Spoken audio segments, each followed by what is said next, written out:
Everyone, so welcome back to the second demo where we'll be introducing some working with clay, a few techniques. We're going to learn how to wedge.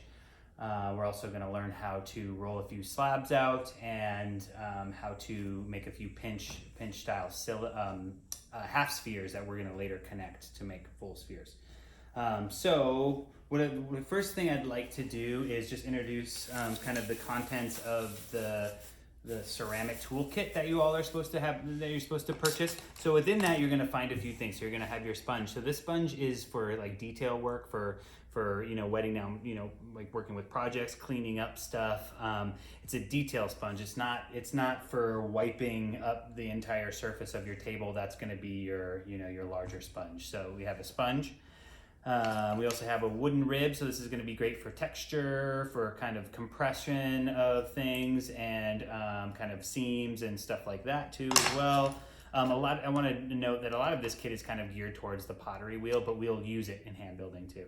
We'll also have a metal rib, so this is a flexible rib. So you have a wooden rib that's rigid, you have your metal flexible rib. This is great for edges and for smoothing surfaces and even cutting if necessary.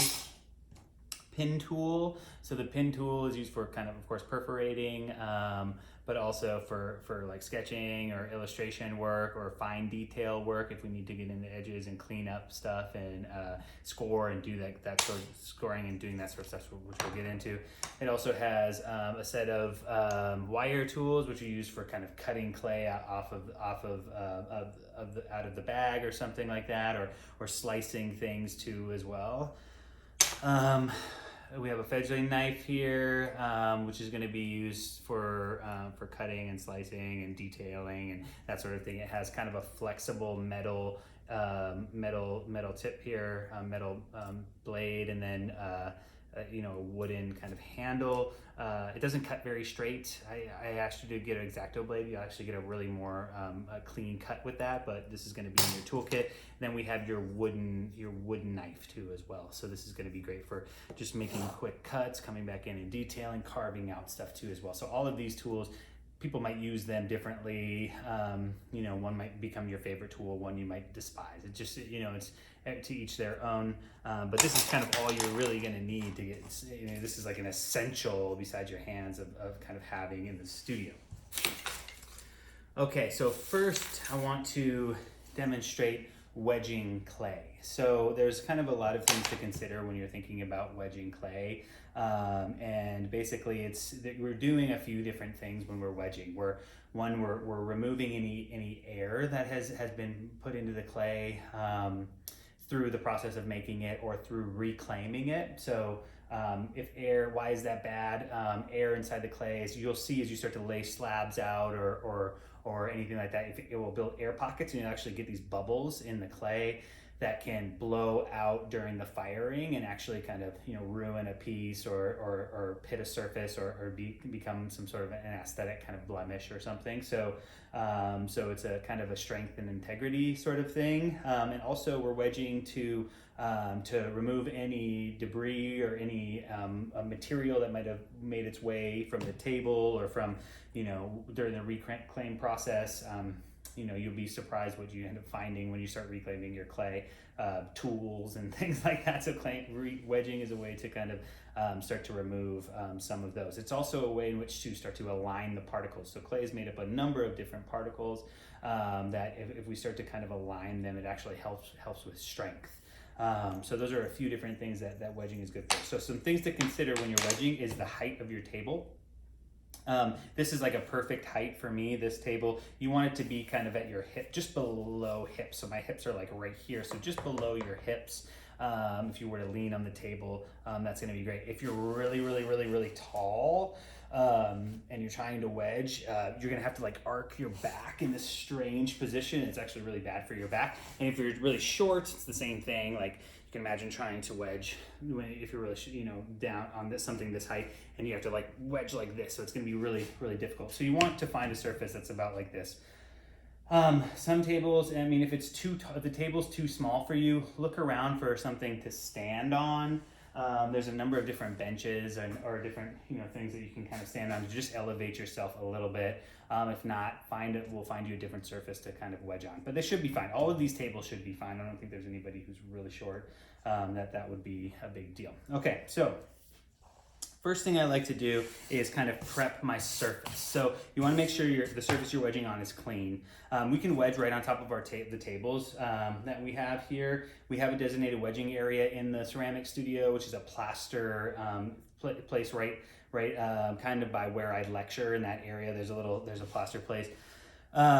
But to avoid people congregating in that area, just plan on wedging right at your workstation. So the first thing I want you to do is just take a wet sponge and just kind of dampen the area you'll be wedging. And the reason we do this is because if we wet the surface a little bit, the wet clay onto a dry surface will cause it to stick. So if we just get it slightly damp, now not very wet at all, just like, really kind of wet your sponge and then wring it out really well and then take it and just kind of dampen it. You can see I've dampened the surface. This will help with the sticking. Now we're gonna take some clay. So this clay has been already been, was made in a factory and put through a machine that actually de-airs it, pugs it, which is like a big auger. It mixes all the materials and it pugs it together. And it actually de-airs it. So this is de-aired. So right out the bag, we don't really have to worry too much about air pockets, but as we start to use it and reclaim it, we will. So first thing we're gonna do is we're gonna cut a little bit of clay out. So I'd say when you're beginning, starting off with a little bit smaller is better. I don't want you guys working with anything more than probably something that's about a softball size is actually pretty big. We have scales around if you need to use a scale, but just try to keep it around. I have this block here that when I put it into when I pack it up, it'll be probably about the size of just smaller than a softball. So the first thing I want you to do is once we've kind of wet our surface, is I want you to kind of just start to kind of just slam it. So I'm just slamming it down in kind of this, trying to hit all sides. And what this is doing is just starting to kind of loosen the clay up. So the clay, when it's been sitting for a while, actually kind of stiffens, but it's not hard. It just needs to be kind of worked and it will start to loosen. So see how we kind of I'm just going on each side and just kind of, like I'm trying to form a perfect cube, but not really working about it. And I'm slamming it down pretty good. You can see my surface is kind of dried up, so I'm just gonna actually just kind of wet it down a little bit more, give it a little bit more. So now we have something like this, perfect. I'm gonna go ahead and just kind of pack it so you guys can see the size. So this is, in my hands, this is something kind of like this. We could even go like a little bit less than this, something like that. Something else I wanna stress is that when you're not working with your clay, the clay that you're not working with, make sure that you're keeping it covered, okay? We're gonna go through the stages of clay in a lecture, so I'm not gonna rest too much on that. I'm just gonna focus on the demo. So we can see my hands about this size, about a softball size. So again, I'm gonna kind of make it square. We're gonna be doing something called the ram's head wedge. So if we keep it square, we actually have sides to work with. So we have the two shorter sides and then we have the long sides on the top. We have this little rectangle going on. So my hands are gonna go around the other side of the sides of it, and I'm actually gonna push it with my palms right here. So I'm gonna kind of push along the top here. So you can even see, just like even started to, just that little push. You see where I'm pushing along the top? This is the side. So we've got, I'm pushing right here and I'm starting to push it away from me. Then I'm bringing it back, turning it up, pushing it away, keeping my hands on the sides like this. So rolling it up a little bit. See how I roll it up? Here's that the bottom edge lifts off, and then push it forward. Push up, bring it up, cup it around the sides, push it forward, bring it up, push it forward, push it, bring it up, push it forward. And see how it's starting to create this ram's head. And you see these layers are actually what's pushing out the air. So then eventually, like if you're not cupping the edges of it, it will flatten out like this and you'll get this really thin spot that goes out. You need to make sure you're putting pressure on the side. It's all about pressure. So we're pushing, bringing it back, pushing it, bringing it back, pushing it, bringing it back, pushing it, bringing it back. If you were to push too hard, you're gonna flatten it out like a pancake. If you don't push hard enough, nothing's really gonna happen. So it's all about finding that right pressure and that rhythm. The other thing, for those of you who have like maybe kneaded bread before in the past, if you work in one place, it's gonna kind of like get kind of sticky. So you need to kind of work around your table. That'll keep it from sticking. So we're gonna grab again, lift it. See how I'm rolling it up? Maybe from the side might be, see you kind of lift, push, lift, push. See how I'm lifting it up on the nose, right here, you see? And then I'm coming down and putting pressure right along my palms and pushing out. It's all about the rhythm too. So it's 1, 2.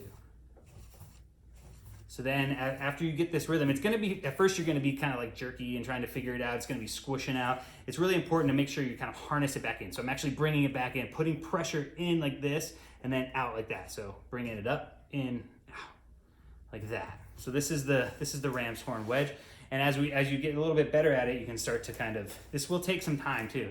See how we can start to do this. So there's really no, I know people that will take a really long time to wedge. I'm talking like they'll sit here and wedge like a thing of clay for 10 to 15 minutes. This stuff I'd say wedge for a good minute or so and then you're probably good to go. So once you do that, kind of roll it over, we're gonna get something that looks something like this. Then we can pack it up. Now we have a piece of clay that's ready to be worked. Okay, so that's your wedging. I'm actually gonna put on here a couple other videos with some another video that I know of that really shows like some great angles and things like that of wedging. So I'm gonna put that on there too. So reference that too as well. So now we've got a ball of clay.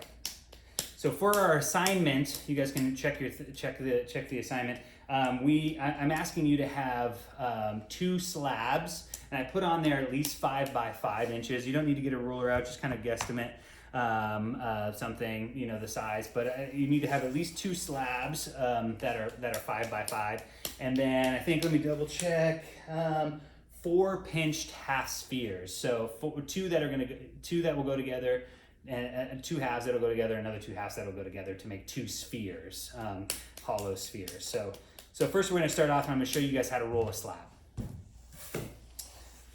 So what you'll need for this is some sort of rolling device. I found this little piece of PVC, and what I think I'm gonna do is actually go to the hardware store and purchase a number of lengths of PVC pipe for everybody to use, and I'll have, maybe I'll try to get everybody their own slice of PVC pipe for everyone to use. I'm gonna work on that. If not, I'll have it somewhere, and you'll just have to use it and then disinfect it when you bring it back. But it'd be nice for you to have your own because you'll use this quite a bit probably throughout. So PVC pipe, and then what we're gonna do is you're gonna grab your wear board, which I've supplied for you. And we are going to start slabbing this out. So we've got our round ball, just like pizza dough. I'm gonna slam it down on the table, and then I'm gonna use my palm, and I'm gonna just start to work it out. Just like dough, if you've ever made dough before, it'll stick. So we need to do a couple hits, turn it, and then I have to flip it over. A couple more, trying to keep it even as I smack it out. Another one, flip it over, lay it down. Flip it over. And I'm working from the middle and kind of slapping out.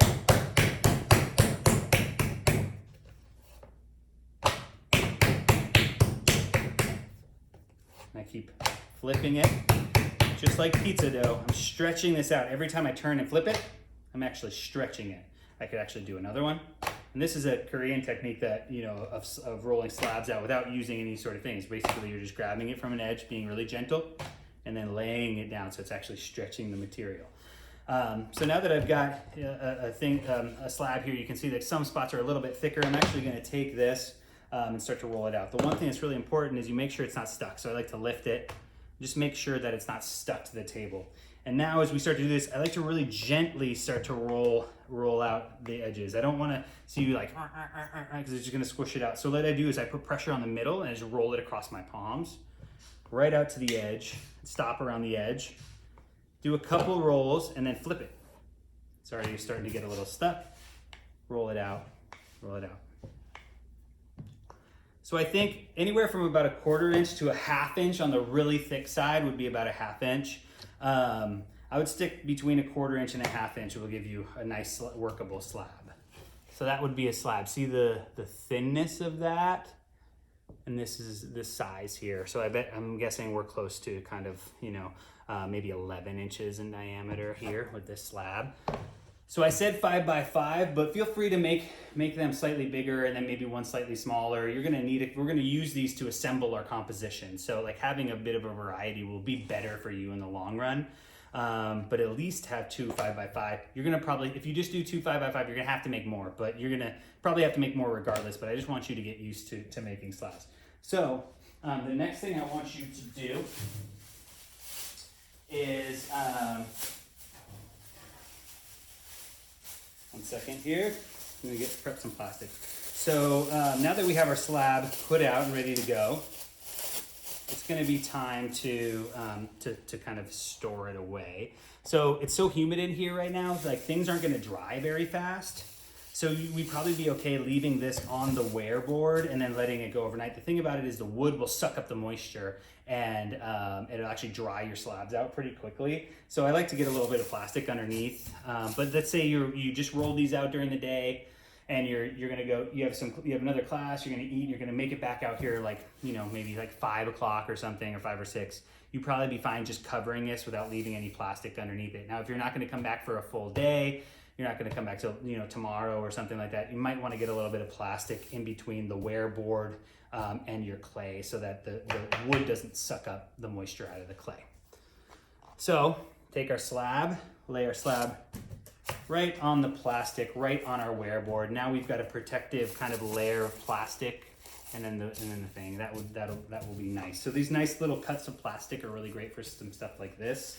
And then, since I'm going to keep working on stuff, I might just set this one aside, let it air dry a little bit, and be fine. It's too wet to really start to manipulate right now, right? If I were to try to build a box with that or something, it's just going to collapse in on itself. So get to know the workability of the clay. So that's how you roll a slab. Like I said, you're gonna need at least 2 slabs, at least 5 by 5, so like a 5-inch diameter. You could cut it down to a square and do 5 by 5, but this will be something, this is perfect. And then maybe having one a little bit bigger could be great, a couple a little bit smaller. You're not confined to just just having those 2. If you have a little bit more, that's okay. Like I said, you're gonna be better off leaving yourself with more, being a bit more generous. So the next thing we're gonna do is I'm gonna show you all how to make a sphere. So sphere, right? So just a round shape, something like this, but we're gonna make a hollow sphere. First thing we need to do is make 2 halves that we're gonna assemble. So you're gonna learn a few different things as we progress on. Right now I'm just gonna show you how to build the halves, how to pinch the half sphere. So what we're gonna do is we're gonna start with a small ball of clay. I'd say something, let's start this one, let's do even smaller. Let's do this is like a golf ball size. We'll do like a golf ball or a racquetball size clay ball here. So something along this size. So the first thing we're gonna do is we're actually gonna kind of puncture a hole into the center of the clay, leaving about maybe a 1/4 inch from the bottom. So it's gonna look something like that, right? And this is like primitive pottery here. This is how they made pots before they had a wheel. This is early forms of hand building that we're gonna be working through. So basically what we're going to do is we're going to insert our thumb into the hole and then use our fingers here kind of in this like quack quack kind of motion and kind of just pinch around as we rotate with our hand the clay piece, and we're actually going to start to, through those revolutions of pressure and moving upward, we're actually going to start to build the wall of the clay, of the object. So I'm going to go ahead and do that. It's going to be hard for you to see, so you're just going to have to do it for yourself. So I'm putting pressure here and squeezing, and then rotating, squeezing, rotating, squeezing, rotating, and it's literally starting to build out this little cup form. So as I keep doing that, I'm feeling for the thick areas and moving them towards the thin. I'm trying to keep this rim even. That's gonna kind of keep me on check. So not only even in the thickness around here, but also in its level here as much as possible. Feel for the thick areas and bring them to the thin areas. It's all about feeling. It's all about kind of responding to the material, allowing the material to respond to your touch. Clay is so responsive. I touched a little bit on that during class, that it will pick up every little bit. It's such a great recorder of time, of mark making, and all of this stuff. It has a wonderful memory. So as I keep really kind of moving it around, you can see how thin it's starting to get, right? You see the form starting to take place, starting to take shape. I want you guys to be critical of the forms. I want you to try to make it look nice. The harder you press, the more marks you're gonna leave behind. So here's this small shape that's starting to take place. It's not totally even, that's okay, we can do some work. There's ways in which you can use some of your tools here, a pin tool, for example, and you could potentially measure from edge to edge like this. And now I have a diameter of my piece. I have a distance from here, I have a distance from here. I could mark that on a piece of paper, and then when I make my next one, I could actually make it to that, and I can make it so it's even, so they line up. You can imagine two pieces going together to create a sphere. This could potentially be a single component, just this half sphere in my composition, and you'll learn more about that. But for now, we're just trying to kind of make a nice thin object, but with a considered form. I want it to look refined. So if the first one you make doesn't look very good, doesn't look refined, do it again. I mean, it's repetition, repetition, repetition, right? That's how you're gonna get better at this stuff, you know. The other thing we can do is come back with a metal rib once this starts to dry up a little bit, and just slowly start to kind of refine it. And what this is gonna do is it starts to kind of clean it up. Get rid of some of the finger marks on there. Just kind of like clean it up. So once again, that's how you make a half sphere, pinched out half sphere, using this pinch pot kind of technology. We're gonna compress the inside by kind of slightly pressing with our finger here, and this is gonna be nice. So if yours looks like something like this, right, I would try to go back and be critical about that. Try to make sure this is as nice and round as possible. As it starts to stiffen up, you'll be able to refine it down even further. So this first little bit is like the rough parts, you know, where you'll be about 25 to 30% done. We're gonna come back and refine it down even more. See how I've kind of cleaned this up a little bit more. Sorry, my dog's in here with me, so he's like barking at people skateboarding by. There we go, that's something. So what I'm gonna do now is I'm gonna start to collect my components here. I could put this here. These can dry together, so I could actually set this on top of my slab. But I made a slab earlier. So here's another slab and another sphere. So here's another slab that I made and put on plastic. So what I could potentially do here, if I wanted, if you have a couple slabs that you're making, I could potentially have, a piece of plastic. I could lay that over this slab here, like so, if I wanted to, and then lay another slab on top of that. So now I have two slabs right here, and then another one underneath, just separated by plastic. I could take this slab that I made and put this just like directly on top of that slab and be fine. As long as I'm not pressing down or anything, this is still gonna separate, okay? The other thing I forgot to mention about the slab, I'm sorry, I'm gonna backtrack here really quickly, is to kind of slightly compress it. It's a good idea, it's good practice to do that. Clay loves to be in compression. That means we're squishing the particles back together. It helps with strength. So what I'm gonna do here with that is I'm gonna use my metal rib and just put it at kind of like a 45-degree angle and just gently kind of press the clay and move it across the surface. One, you'll see that it actually gets rid of some of the texture, but it's also compressing the slab. There we go, so that's just slightly compressed. Just gives it this little sheen. And now I'm gonna place this back on that slab that I showed you before, just right on top of it. Just because this will help keep space in my cubby, right? So now I've got these two slabs. I actually have this little half sphere that I made earlier that's pretty rough, still needs some refining, but I'm gonna leave that in there along with the half sphere that I made today that got knocked around a little bit, so I'm just gonna kind of clean it up.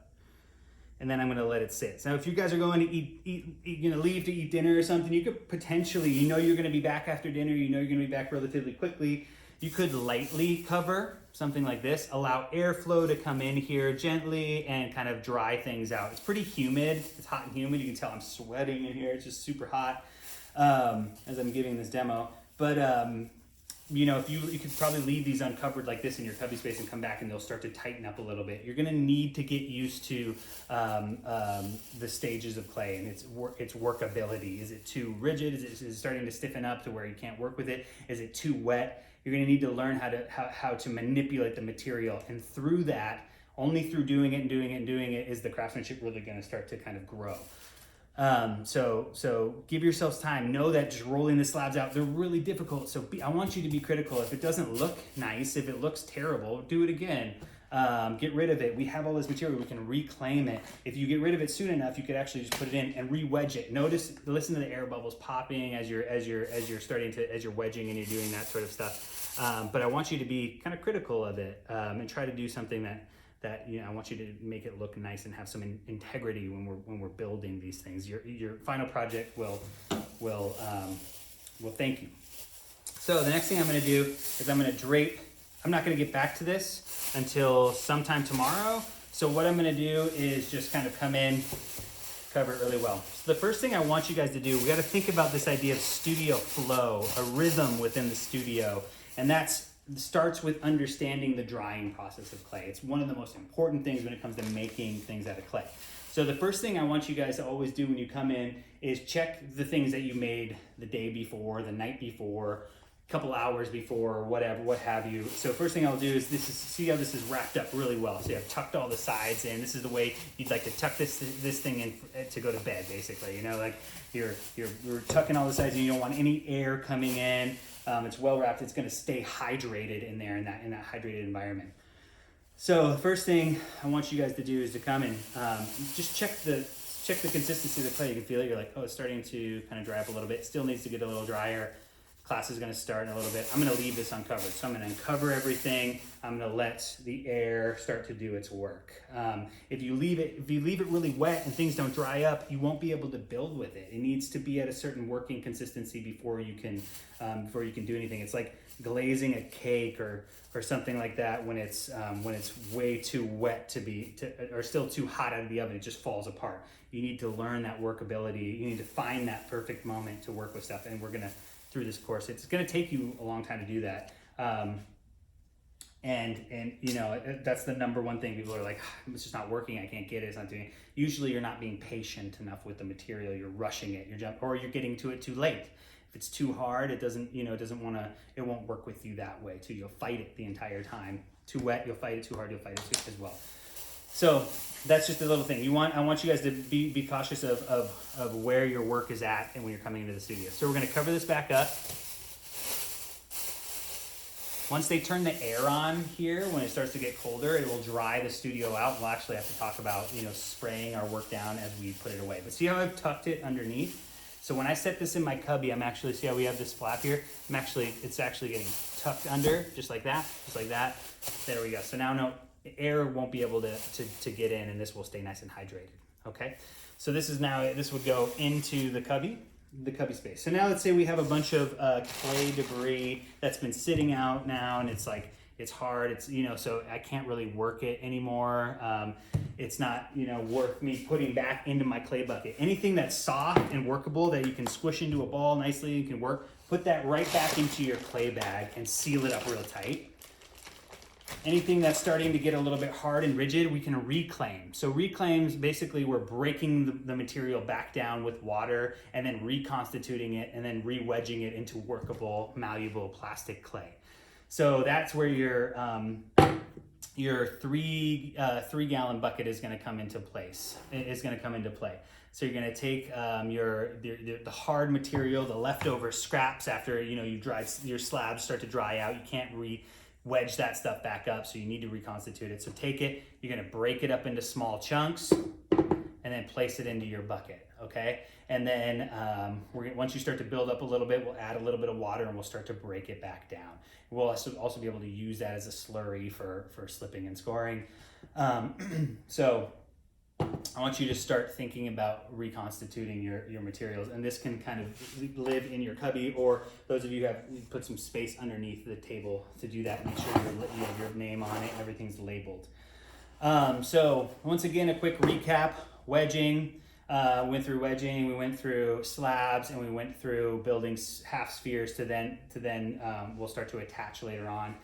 So what you guys need from this exercise, I believe this is exercise 1.1, is at least two slabs, at least 5 by 5, at about 1/4 inch, can be thicker, but nothing more than 1/2 inch. That's just wasting material. Things get too heavy. But they can be varying sizes. Like I could do this one here that had a larger slab that was more like 12 inches or 12 inches in diameter, and another that was like 10 or so. You can play with that size a little bit. Like I said, you're going to give you more options to build things with too as well. Keep those covered up, wrapped up nicely, and then also at least 4 half spheres that will end up becoming 2 spheres. Once again, this is going to depend on your composition and your design ideas, whether you want 5 spheres or 10 spheres or 1 sphere and a half sphere or something like that. That's going to vary. So, but I need you to learn how to make these. So give me at least 2. And you can go up from there. So minimum of 2 or of 4 half spheres, okay? And these I want to be covered and workable when we come into class, and starting to kind of dry up so we can start to attach them. You can imagine trying to attach something when it's wet, it's not gonna work. It needs to start to dry up a little bit, okay? So once you're done, of course, put your stuff away, clean and sanitize your table, flip it up, and you guys are going to be rolling. Thanks, and shoot me any emails if you have any questions. Thanks. Bye.